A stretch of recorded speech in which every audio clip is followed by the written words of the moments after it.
I think for sure, I think any kind of, whether it's backpacking or overlanding, anywhere where you're doing something that takes you out of your comfort zone, Yeah. has that moment of, hey, I did it. And sometimes, sometimes it's a small win, and sometimes it's like, oh my God, I just, hiked a mountain, or oh my God, I just rode across South Korea, whatever it is.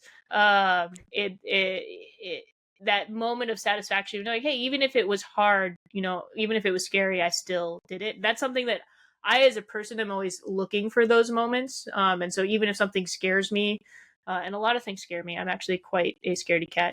As people who know me more will know, I'm terrified of spiders. I'm terrified of insects in general, heights. But I'll go rock climbing. I'll go take a picture of a spider just to kind of get over that. That's awesome. that knowing that that's a fear I have, to kind of challenge Yeah. myself to get past it. Yeah. That's cool. Yeah, I kind of have a similar, or I've developed a similar reaction where if I'm a little bit scared of something, but also intrigued by it, that's a pretty good sign I should probably go do it. For sure. Yeah. That was, I mean, even with coffee competitions, it was one where I Yeah. probably would never have jumped into that world on my own, and a little bit of pushing from behind, and, saying, hey, what about this is making me scared, and what if I just give it a try? Like, what's the worst that can happen? In my case, it was not meeting a certain KPI, but, uh, you know, ultimately it ended up being when I have stage fright, and I was able to completely get over that stage fright and learn that, hey, I can give a 10-minute presentation while talking and doing something really complex, and memorize it to the level where I don't have to think about it, and give it to the level where people, for the most part, don't see how nervous I actually am.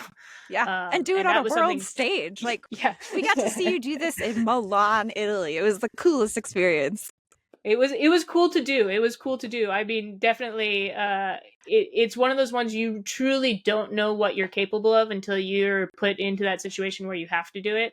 Yeah. And then when you're in that situation, just giving it your best, so that you've got no regrets. You couldn't do it any better. My kettle could have worked, but that wasn't my fault. So I did everything I could do Yeah. perfectly. Yeah.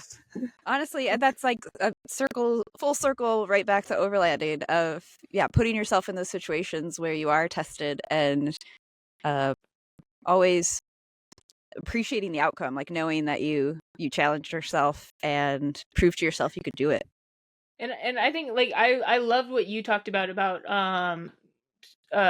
sort of that mindset of discovery, because Mm. it's one that I struggle with when I'm overlanding, because sometimes I just want to know exactly where I'm going to camp and I exactly how struggle to with get this. there. Yes, I struggle with this too. Yes.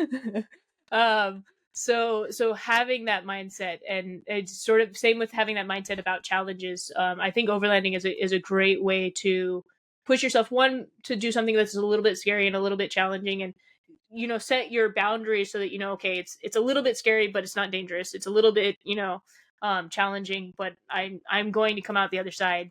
But also opening yourself up to discovery, to thinking about it in such a way that, like, hey, I know this scares me, but, what could happen, what might happen if I let myself run with it, and think about going somewhere that I don't know. Yeah.